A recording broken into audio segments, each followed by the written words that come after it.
The Museum of Ho Chi Minh City contains a lot of historical artifacts and exhibitions that cover every facet of the city. With opening hour being from 7 in the morning to 5 in the evening, from Monday to Sunday, the museum welcomes everyone with an open arms.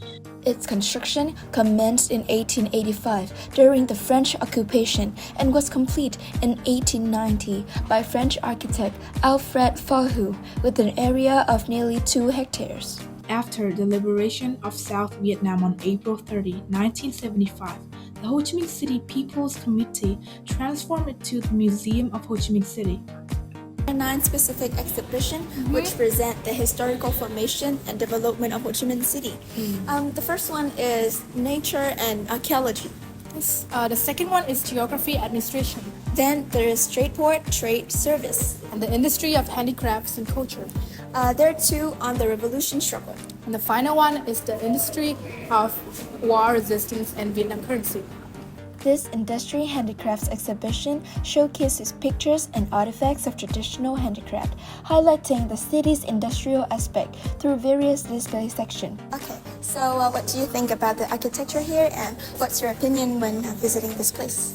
This place is fantastic. We haven't seen it all, but the architecture is very interesting.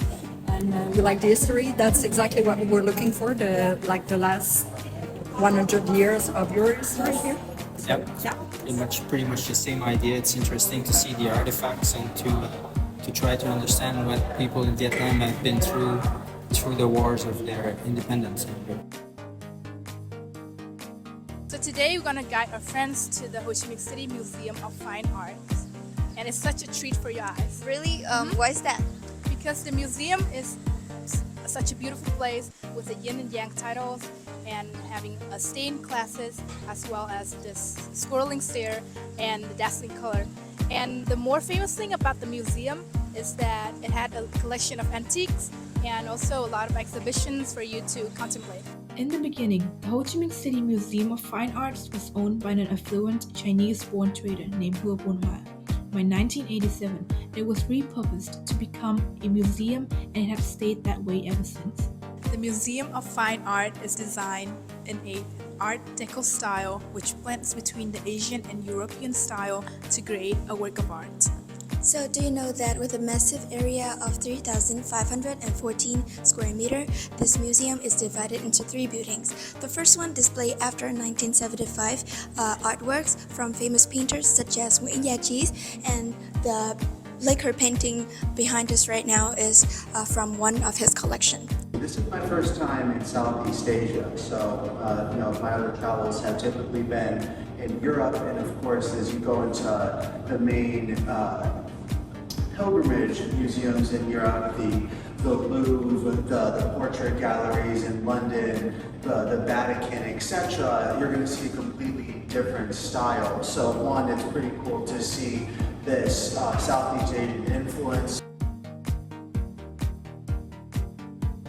Ending on a high note, let's visit the legendary Independence Palace of Ho Chi Minh City.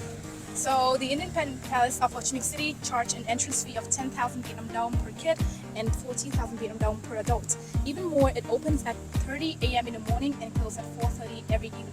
As we walk into the main hall, we highly recommend you checking out the Ambassador Chamber, which is situated in the 2nd floor of the Independence Palace. And even though visitors are not allowed to walk in this room, we can still see the luxurious furniture, such as the thick carpet and also numerous of armchairs that only high-ranked leaders have the honor of sitting on.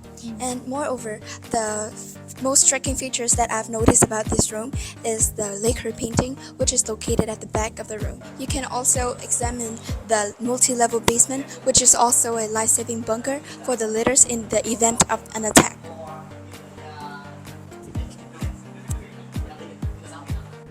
On your journey to the rooftop, you will find yourself in the President's Entertainment Area.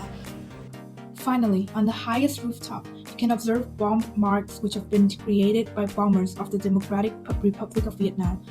There's also a helicopter landing pad used for emergency events, especially life-threatening ones.